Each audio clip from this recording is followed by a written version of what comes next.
se surpasser pour exister. Aujourd'hui, 12 millions de Français sont touchés par un handicap, dont 850 000 sont atteints d'un handicap moteur. Le handicap est défini comme l'ensemble des troubles qui entraînent une perte totale ou partielle de la motricité. Donc je m'appelle Franck Festor. Je m'appelle Ambre Sanz. Je suis amputé tibial en dessous du genou. J'ai eu un accident de la circulation à l'âge de 16 ans, c'était en 1987. Donc je suis moi handicapée de naissance. Je suis née avec ce qu'on appelle une agénésie du membre inférieur gauche.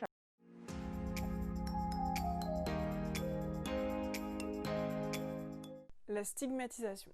Le handicap moteur est une source de stigmatisation. Les personnes ayant un handicap sont souvent stéréotypées et laissent place, selon Murphy, à une baisse de l'estime de soi. Certains auraient un sentiment profond de colère et chercheraient à acquérir une identité nouvelle. Le sport est vu comme une solution à l'acceptation du handicap. Il y a le côté passion, mais il y a aussi quand même ce côté vouloir prouver, parce qu'en fait, il faut bien se rendre compte qu'aujourd'hui, on est comme dans une société qui avance très vite, et que dès qu'il y a un petit souci, en fait, on vous met un peu à l'écart. Alors, c'est souvent les médecins qui prennent les décisions, qui vont mettre des interdits, tout simplement parce qu'en fait, ils n'ont pas envie d'engager la responsabilité, ce que je peux comprendre, mais à nous de démontrer qu'on est capable et d'ouvrir des portes. Si je prends par exemple l'exemple du marathon, que j'ai fait le marathon de New York, à New York, en fait, les Américains, ils s'en foutent, vous payez l'inscription, vous courez. Voilà. En France, on m'a dit, ouais, il faut passer par la Fédération handisport. La Fédération handisport m'a dit, non, non, pas de marathon. Bon, on a pris le départ comme tout le monde, on a fait notre marathon, on nous a laissé courir, et quand on a fini le marathon, on a fait un courrier, j'ai fait un courrier au maire de Paris et à l'organisateur du marathon pour les remercier de nous avoir laissé courir. Ils ont répondu, on a transmis à la Fédé, et depuis c'est ouvert. D'après Link et Félan en 2001, la stigmatisation favorise alors l'étiquetage d'une différence amenant à une séparation identitaire, nous et eux, qui se ressent aussi à travers le sport. Alors l'intégration, en fait, elle se fait pas forcément automatiquement. Pourquoi? Parce que en fait, il y a quand même toujours ces castes. En fait, on met des étiquettes. Donc à partir du moment où vous êtes handicapé, vous faites de l'handisport. Non, je suis pas d'accord. Moi, je pars du principe que, en fait, on est d'abord avant tout des sportifs. Donc aujourd'hui, il y a de plus en plus de clubs qui en fait montent des structures en e-sport au sein de leur club, mais qui sont quand même intégrés au sein du club. Donc on est plus, on a déjà dépassé l'intégration. Et après, au niveau des entraînements, en fait, ça se fait avec les gens normaux. Donc l'intégration, elle est réussie.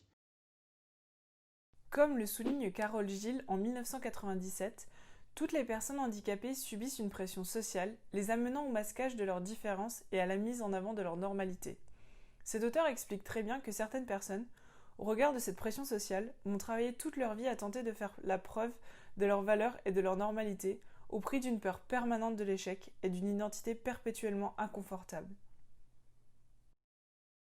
Qu'est-ce que ça m'a amené d'avoir quelqu'un valide dans le bateau? Alors oui, effectivement, c'était motivant, voire même presque gratifiant, parce que donc, quand j'ai commencé à faire de l'aviron, j'ai donc fait ce qu'on appelle un péror. Un péror, c'est-à-dire que tu es dans un bateau de place où chacun des rameurs n'a qu'une seule rame. C'est-à-dire que si moi je forçais, ou en tout cas je poussais fort avec ma rame, elle, ça faisait, enfin, en tout cas si elle ne compensait pas, ça faisait tourner le bateau. Donc on avait l'obligation l'une comme l'autre d'être hyper synchrone, d'avoir la même force et la même poussée. Sauf que moi, la petite particularité qu'on avait, c'est que moi, quand je faisais du bateau, j'étais que sur une seule jambe. Donc du coup, la poussée, ou en tout cas l'élan ensemble, on était un peu déséquilibré, parce que quand tu poses sur une jambe, tu as les épaules qui se décalent, tu as le bassin qui bouge. Donc du coup, sur le bateau, ça faisait vite tanguer l'embarcation. Et moi, je trouvais ça hyper gratifiant parce que je me dis, je venais de commencer. Elle, ça faisait 20 ans qu'elle en faisait. Elle était hyper habituée à en faire. Elle me dit, ouais, elle veut faire un bateau avec moi. Enfin, tu te dis, je trouvais ça super, quoi. Selon Marcellini, faire du sport serait une possibilité pour tous, handicapés ou non, de devenir comme tout le monde, dans le sens où c'est plus une assimilation à l'esprit sportif dont il serait question qu'une assimilation à un modèle corporel. Les personnes handicapées utilisent le sport dans un but parfois militant et identitaire. Dans le domaine de l'intégration, l'exclusion, l'inclusion et la ségrégation, alors moi l'exclusion, je ne l'ai jamais vraiment ressenti, même s'il peut y en avoir, parce qu'à partir du moment où on vous met des interdits, forcément, ça veut dire qu'il y a de l'exclusion. Mais j'ai tendance à dire qu'il n'y en a pas à partir du moment où nous, on essaie de montrer on peut dépasser cette exclusion en fait, en allant vers les autres, en montrant ce qu'on est capable de faire, et ça peut ouvrir des portes. La société a quand même beaucoup évolué par rapport au regard sur le handicap. Donc c'est vrai qu'il y a quand même beaucoup de choses qui ont évolué et qui ont évolué dans le positif. Le sport aussi est un facteur qui permet de casser ces barrières. Bien que la stigmatisation cherche à être contrée par les handicapés eux-mêmes au travers du sport, des problèmes liés à l'accessibilité perdurent notamment en termes d'infrastructures, mais également de moyens financiers. L'exclusion des personnes handicapées est alimentée par des difficultés à accéder à des infrastructures sportives adaptées ainsi que les coûts très élevés du matériel.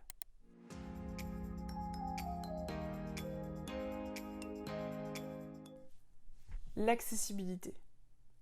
Il faut savoir que seuls 16% des infrastructures sportives en France sont adaptées aux personnes handicapées. Par exemple, même si la piscine est accessible, il n'y a pas tout le temps de mécanisme de mise à l'eau. Après, en aviron, c'était différent parce que la natation, tu poses ta prothèse sur le bord du bassin, tu fais 2-3 cloche-pieds et tu es dans l'eau ou sur le plot. En aviron, je ne pouvais pas, moi, ramer avec ma prothèse sur le bateau parce qu'elle n'avait pas un angle au niveau des genoux suffisant pour pouvoir plier. Il faut presque que tu fasses du talon-fesse dessus quand tu es dans le bateau et ma prothèse ne me le permettait pas, donc je le faisais sans. Sauf que c'est une prothèse qui vaut cher. Et tu ne dois pas laisser une jambe sur le ponton les 2 heures ou 3 heures que tu vas faire ton entraînement. Donc du coup, ce qu'on faisait, c'est qu'on prenait le bateau, les pelles, etc. Je montais dans le bateau, j'enlevais ma jambe, et il y avait quelqu'un qui venait, qui prenait la jambe, l'emmenait au hangar, la cachait, parce que même chose, quand tu vas ramer, on est tous à ramer, donc tu n'as personne qui peut surveiller ton matériel, tes affaires, etc. Puis j'allais pas les remonter ou faire du cloche-pied jusqu'au vestiaire. Enfin bref, c'était trop compliqué. Donc du coup, quelqu'un se dévouait à chaque fois pour aller cacher ma jambe et la ramener. Mais même chose, tu vois, ça se fait après en bonne entente où je me suis pas ressentie exclue en disant, voilà, ça te gêne un peu, ce qui est normal, tu as peur de déranger. Mais comme quand, je sais pas, tu as oublié ta gourde au vestiaire, tu dis, tu pourrais, bon, c'est un peu plus encombrant, mais est-ce que tu venais me chercher la gourde et que je l'ai oubliée? Là, c'est un peu la même chose. Ces problèmes d'accessibilité peuvent être un frein pour certaines personnes pour pratiquer du sport. L'autre facteur d'accessibilité qui touche les personnes handicapées est lié aux problèmes financiers. Le surcoût des activités sportives liées au handicap. Sen définit ce phénomène comme des capabilités, qui désignent une liberté effective et potentielle comme condition centrale du bien-être. Autrement dit, une personne handicapée sera défavorisée si elle n'a pas les moyens de réaliser ce qu'elle trouve bien pour elle. Cette capacité peut être affectée par le handicap de conversion. Le handicap de conversion désigne les difficultés à transformer ses ressources en liberté d'agir ou de choisir. Les équipements pour faire du sport en handisport peuvent parfois présenter un coût assez élevé. L'investissement, il n'est pas difficile dans le sport, c'est dans la vie de tous les jours. C'est-à-dire qu'aujourd'hui, j'ai une prothèse qui est remboursée par la sécurité sociale. Si on doit donner des chiffres, c'est juste la prothèse, donc c'est divisé entre l'emboîture, donc c'est la partie au niveau de la cuisse, qui est donc l'emboîture. Le genou, c'est ce qui permet donc justement d'avoir l'articulation. Et ensuite, à la cheville et le pied, qui sont vraiment 3 parties bien définies et bien séparées, où il y a 3 remboursements différents. L'emboîture est toujours remboursée à 100% par la sécurité sociale. Le genou, donc la partie qui plie, qui pour moi est électronique, ne l'est pas forcément. Il y a aujourd'hui 2 modèles qui sont très performants, en tout cas en électronique, qui sont remboursés. Et qui, si en tout cas ils ne l'étaient pas, coûtent 25 000 €. Par contre, il y a des modèles plus performants, par exemple, qui permettraient d'avoir un déhanchement moindre, qui permettraient d'être plus à l'aise, qui permettraient, j'en sais rien, de pouvoir monter les escaliers plus facilement, qui là coûtent 55 000 €. Ou là, c'est un petit peu la Ferrari ou la Rolls, si tu veux, qui là, par contre, coûte 155 000 € et qui permet d'aller dans l'eau à peu près 30 minutes. C'est pas la seule option, hein. Bien entendu, elle permet de mieux marcher, d'avoir un déhanchement moindre, etc. Mais ça, moi, dans mon malheur, c'est que, je peux dire, c'est que moi, j'ai un handicap de naissance. Donc, c'est-à-dire que c'est pas un tiers qui a causé mon handicap. Quand tu as un tiers qui cause ton handicap, je vais prendre l'exemple presque le plus basique, mais moi, en amputation fémorale, les 3 quarts des gens que je rencontre, ce sont des accidents de moto. Donc, c'est-à-dire que tu es en moto, tu te fais taper, tamponner, faucher par une voiture. C'est la voiture, généralement dans 3/4 des cas, qui est responsable, donc le conducteur. Donc c'est l'assurance du conducteur qui prend à sa charge tes soins.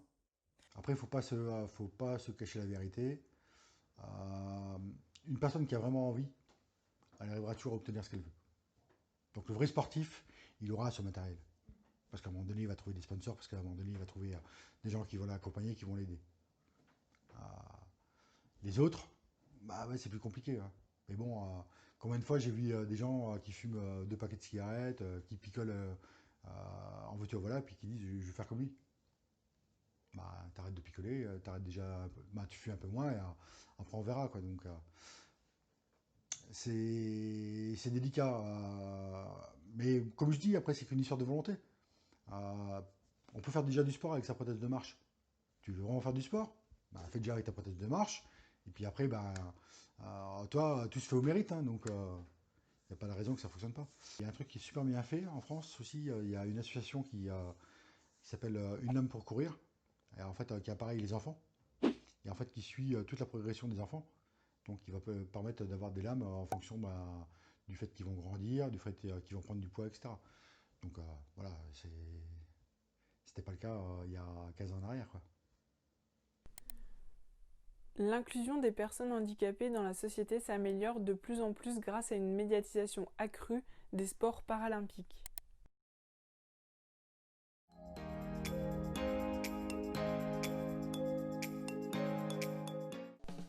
Une médiatisation qui se fait par étage. Avec les médias, les personnes atteintes de handicap cherchent à se construire une identité et à la montrer aux autres. Cela leur permet de lutter contre la stigmatisation en affirmant leur handicap, mais également leur permettre d'apprendre à le maîtriser.